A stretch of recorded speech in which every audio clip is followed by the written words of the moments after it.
I just had a conversation with movie reviewer Ryan J. We talked about how creativity is one of those things where you've got to be able to sit down with yourself and say, I am an artist. I am creative. And things will begin to turn for you in a more positive way. Because when you decide that you are, things begin to grow. Unplugged, because we will always say yes to creativity. Totally Uncut, because we all make mistakes. So turn it into a tool. This is Arroe Unplugged. Hey, it's Arroe, and this is Defrag. Defrag is something that I do in two different places. I have a daily journal that I keep that I started in November of 2017. And we defrag when I take what's called a transition walk through this beautiful forest in South Charlotte, North Carolina. I come here to listen. But when we do these episodes, I also come here to express, to ask questions, not just be the listener and take it all in. But I ask the questions, and then I question the answers. This is Defrag. The subject this time around is something that I know we're all very guilty of. We just don't talk about it. And the reason why we don't talk about it is because it's one of those things that unless you've been educated to believe in what we're going to cover here, you will never go in the direction, but you'll always sit there and try to figure things out without really pinpointing what the situation is. For instance, I've always believed radio listeners don't know why they hate listening to a station. They just know they don't go to that station.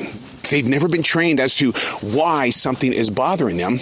They just know in their heart when they're listening, I'm not going there. I just don't feel it. Well, today's subject as we go on this transition walk, ghosting yourself.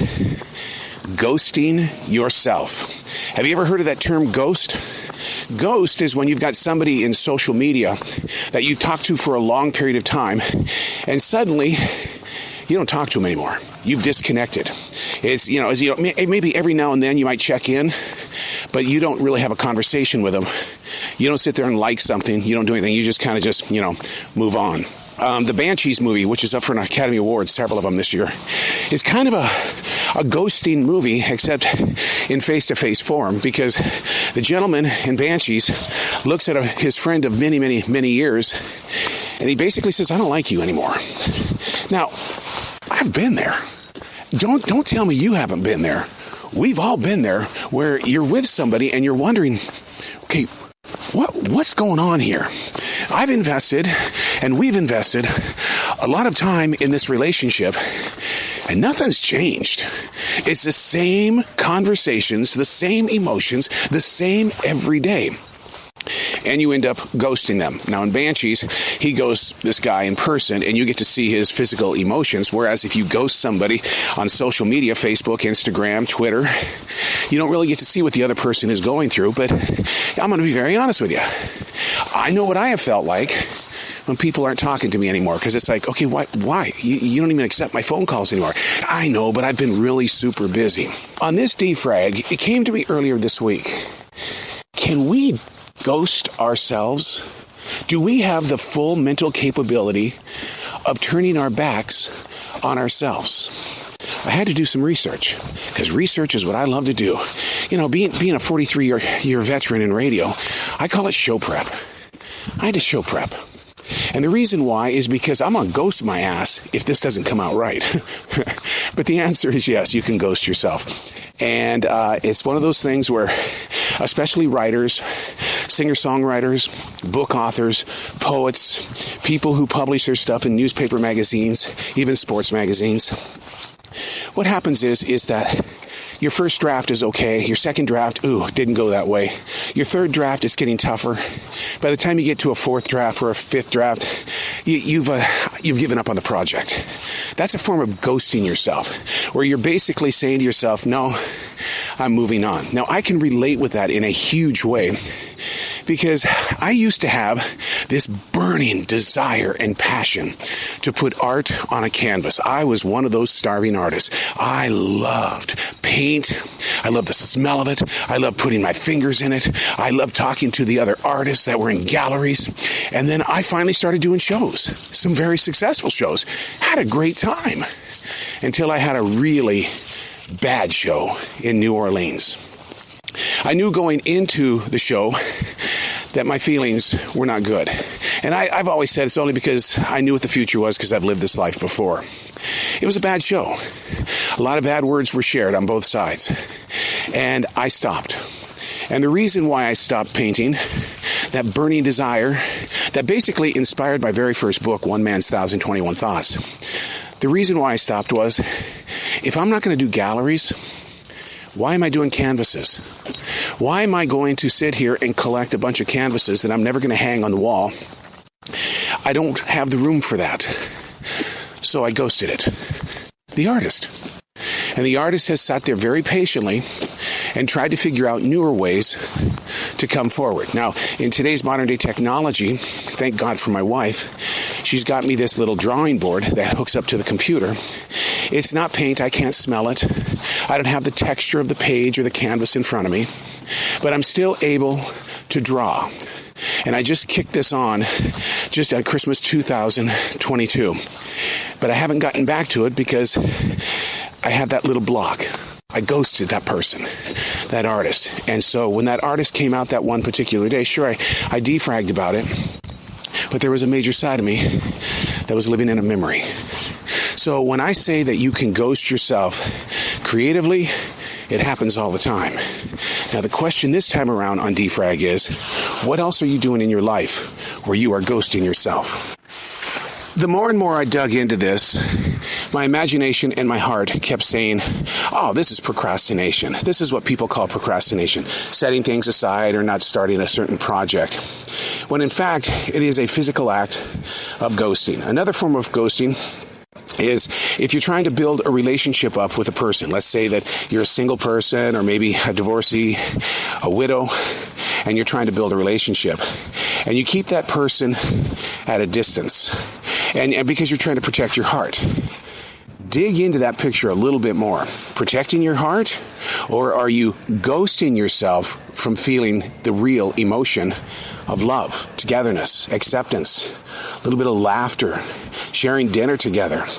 We tend to really put ourselves in situations where we don't want to deal with things. And so when we identify what that personality is, and we feel a little bit uncomfortable, well, the first thing we do is we ghost it. How do you break free of a moment where you've ghosted yourself? I'm moving through it right now, as we discussed before, trying to wake the artist back up for the canvas. And once again, I think the reason why the artist isn't jumping on this as quickly as my wife had hoped is because of the texture of the canvas. It's a computer screen or a computer board of sorts with a fake pen is what it is. It's like, it looks like a pen, but it's not a pen. It's digital. And the thing is, this is the thing that really grabs my attention very quickly. And I don't think it's a positive, but I need to somehow turn it into a positive. On these little magic boards, you can hit undo. If I put paint on a canvas, there is no undo. You work with what you've got.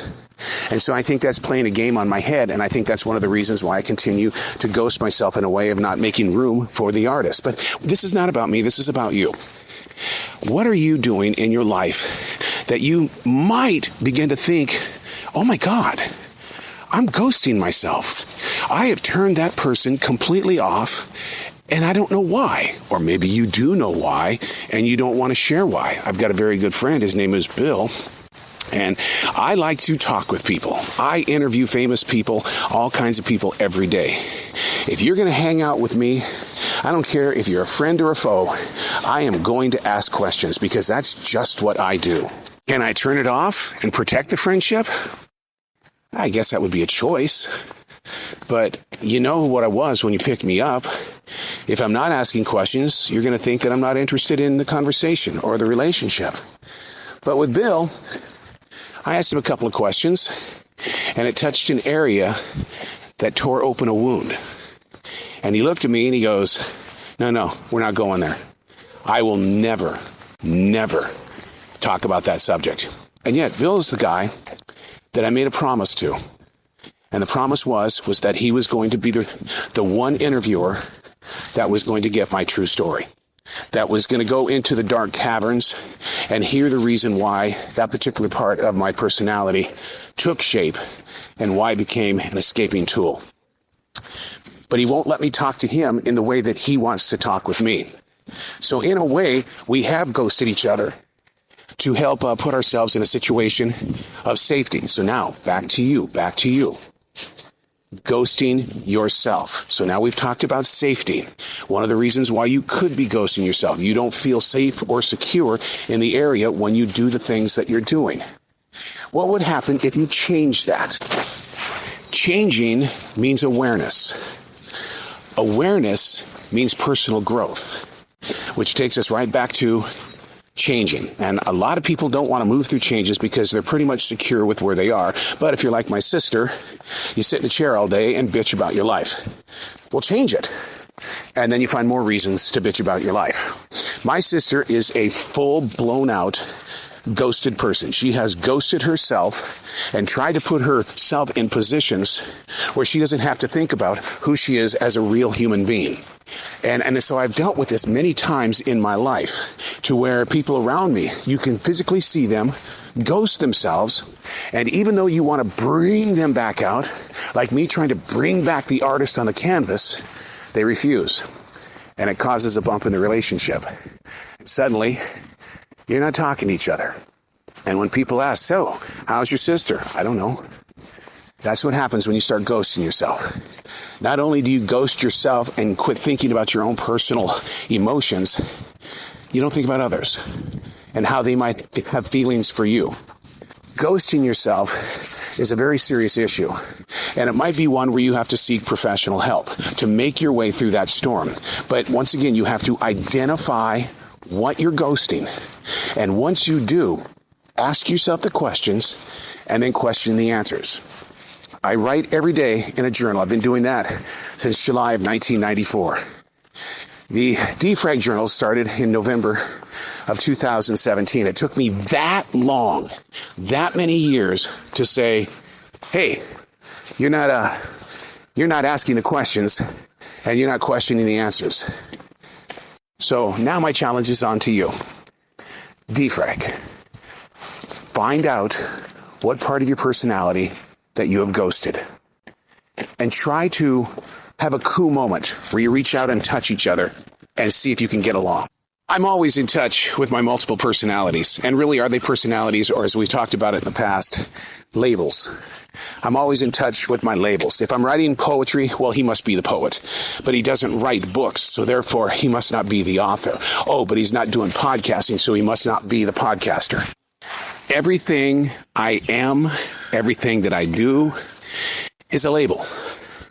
And it's so easy to put yourself in a position like that. I don't talk openly with people about that stuff. I just say, well, it's one of my personalities. And they kind of go, oh, you're a schizo. Wow, I take offense to that. No, I'm not a schizo. I'm in control of my personalities because I study my personalities and or my labels. Which one of these am I going to ghost? Which label am I going to step away from for a while so that I can grow new labels? Because you can't do them all at the same time. There's only 24 hours in a day. But the focus, once again, is back on you.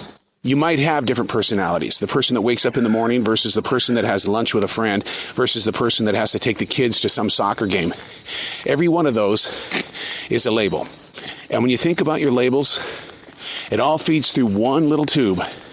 And that tube leads to you. It's you.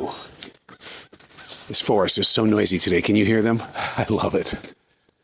Don't ghost yourself. When you find yourself walking away from something that you had a lot of passion for, or maybe you've got passion to put back in your life, or need in your life, step through the wall by asking the questions and questioning the answers. I'm Arroe, and that's Defrag.